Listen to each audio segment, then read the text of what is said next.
Good Monday morning. I want to teach you a sentence and let us go from there. The shape of your tree will determine the fruit. All right?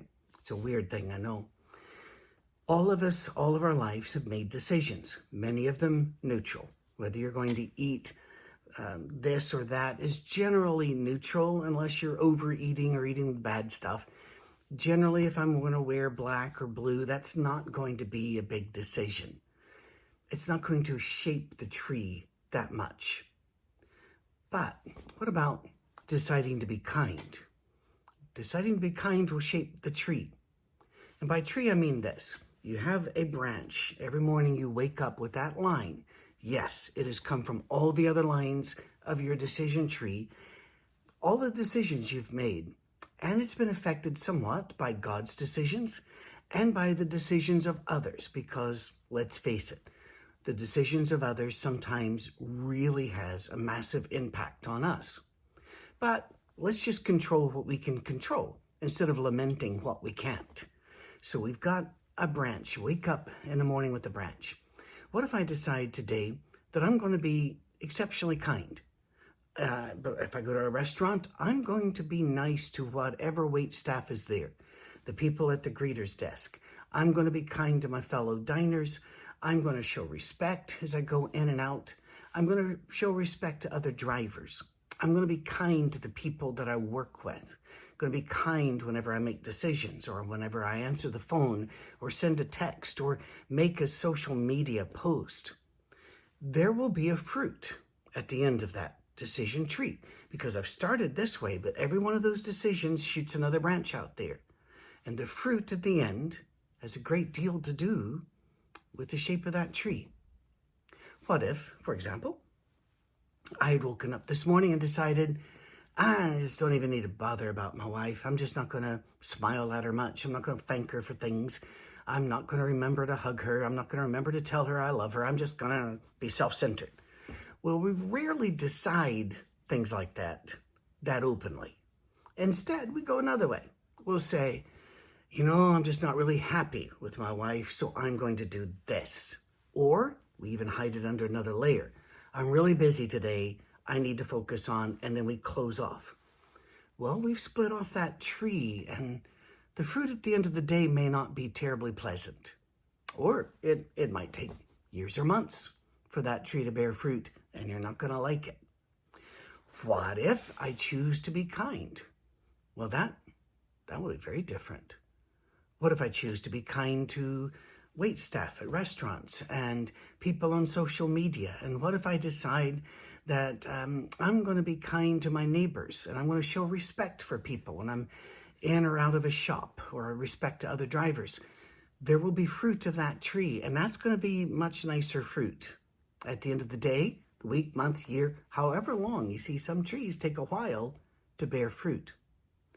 There are people who are harvesting the fruit of their whole life's work because they really put in a lot of thought to it.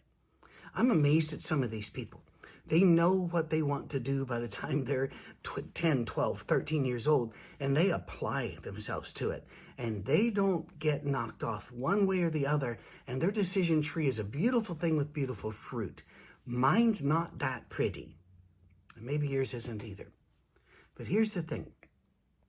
We can start now changing the shape of our tree. We can let God prune the tree. He talks about that actually through Paul. Let him prune the tree, cut off some things that we don't need, shape us a particular way. Maybe the wind of the Holy Spirit will blow us in a certain direction. But we have a lot to do with this. We have to make some decisions that of all the possible things that I could do, for example, this morning, I'm going to do this. I'm on my way down today to visit with my mom, and my sister's flown in from Houston, and we're going to go tour a couple of assisted living facilities. These are really big decisions. And the way I treat my 89-year-old mother, and the way I treat the people at these facilities, and the way we make a decision whether or not she goes to one of these or stays where she is, all of these things will shape the tree of my life. I do an awful lot of training for nursing home administrators or those who would like to be. I'm doing another one of those this week for the state of Ohio. It's virtual, it's online, of course, in our age of COVID. But I've been doing this a long time, and one of the phrases I continually bring up to them is, create the world you want waiting for you when it's your turn. There's another way to put that. Shape your tree so that you're gonna like the fruit at the end of it. We understand?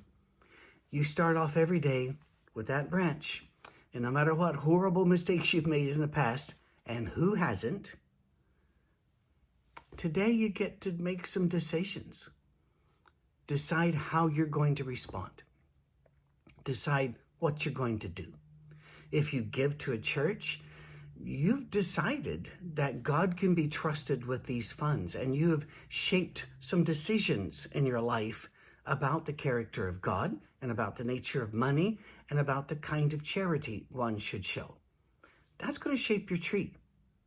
If you are kind to the homeless, if you care about justice, if you love Jesus enough to talk about him, and if you love your neighbor as yourself enough to keep your words and your actions in a particular direction, your tree will grow in that direction, and you'll have some pretty good fruit at the end of it. But the fruit at the end of it is sometimes what we think about without thinking about shaping the tree to get the fruit we want. You're not going to harvest today, most likely. You're not going to harvest anytime soon. Trees can take a while to grow, but it's worth it. The shape of the tree determines the fruit, and you get to decide the shape of your tree, at least today, right now. What you can't decide, what you cannot control, you cannot control. But what you can control, control it. Decide, and decide in such a way you're going to like what comes next. Have a wonderful week. Cheers.